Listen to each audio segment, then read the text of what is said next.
bien? Tu vas bien? Ça va, ça va, ça va. Bonjour. Non, bah sinon...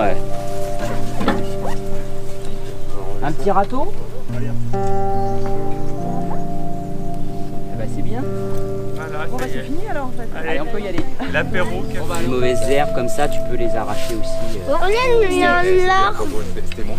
Alors ce matin, on est en train de réaliser la mare du jardin pédagogique de la ville, le jardin pour demain.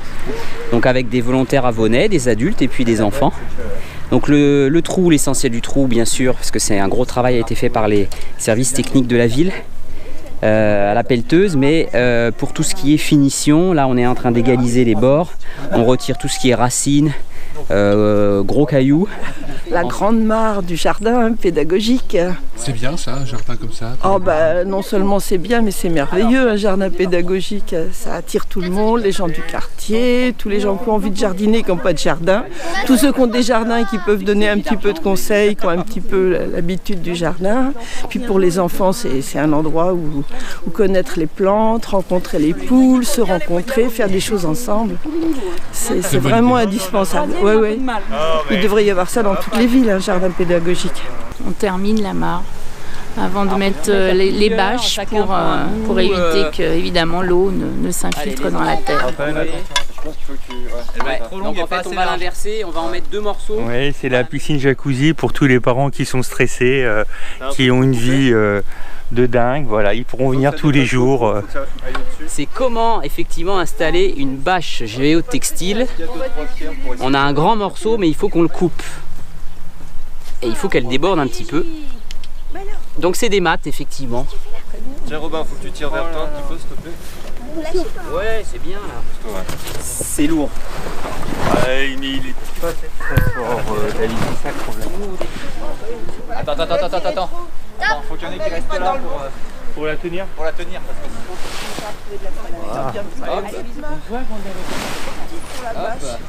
non mais attends, la bâche est trop grande hein. On essaye de tasser comme on peut mais ce sera jamais parfait de toute façon. Hein. Là, il faut d'abord faire ici. Les tissus, on va... Puis on va mettre un petit fond d'argile, véritable argile, pour que les plantes qu'on va installer puissent s'enraciner. On mettra l'eau juste après, effectivement. Vous voulez mettre un peu d'argile là-bas? Allez. Yasmine, tu viens par là. Un seul site. C'est vous qui avez creusé le grand trou? Ah c'est pas moi, mais oui, c'est les messieurs là-bas depuis ce matin.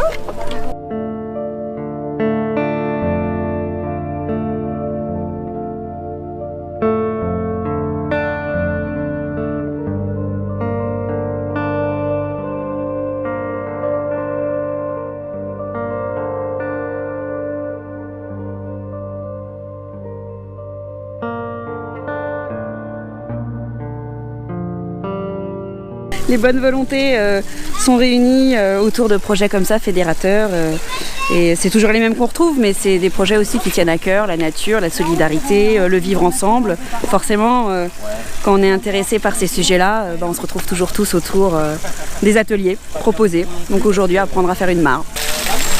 On va commencer le remplissage, parce que ça va prendre un certain temps. Il y a quand même plusieurs mètres cubes. Et puis on va aller chercher donc les plantes, comme je le disais, des plantes qui sont dans la mare du collège de la Vallée à Avon.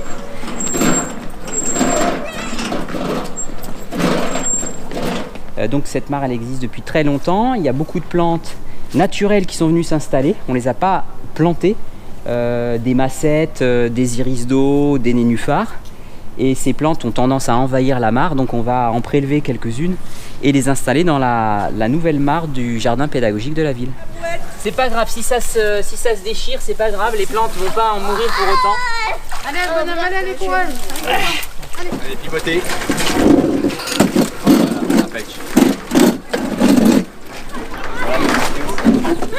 J'y suis. Attention, stop, Yasmine. On va plutôt les mettre à l'arrière.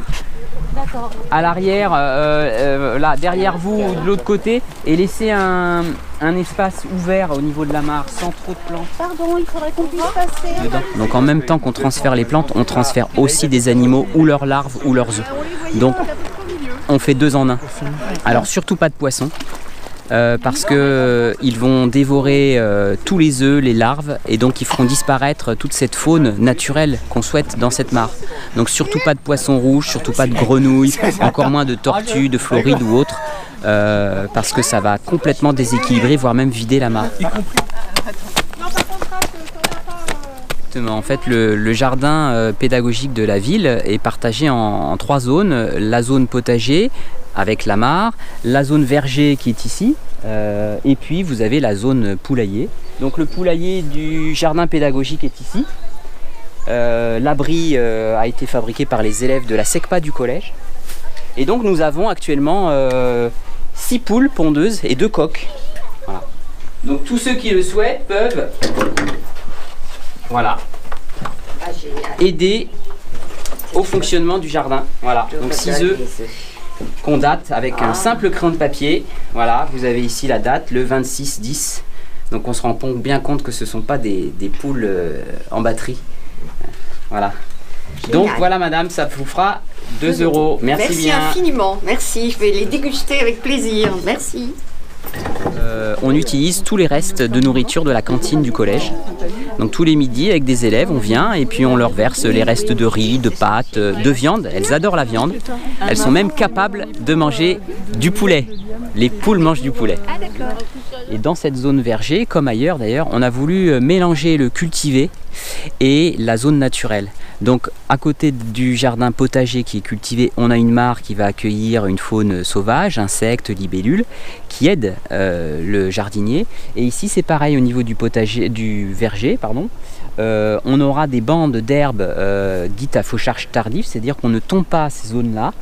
Et ça permet d'accueillir différents insectes utiles aux jardiniers. On pense tout de suite aux coccinelles qui mangent les pucerons.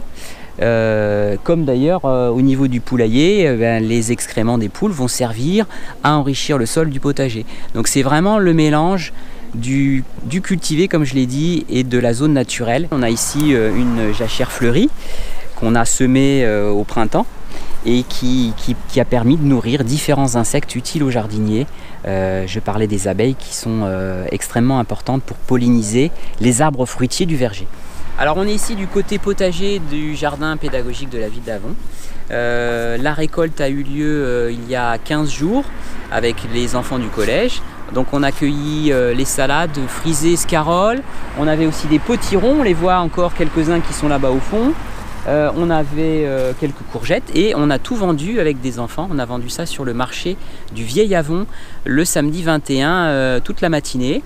Alors notre reportage se termine après avoir effectivement ce matin finalisé la mare, c'est-à-dire avoir mis les bâches textiles, les bâches en plastique pour étanchéifier.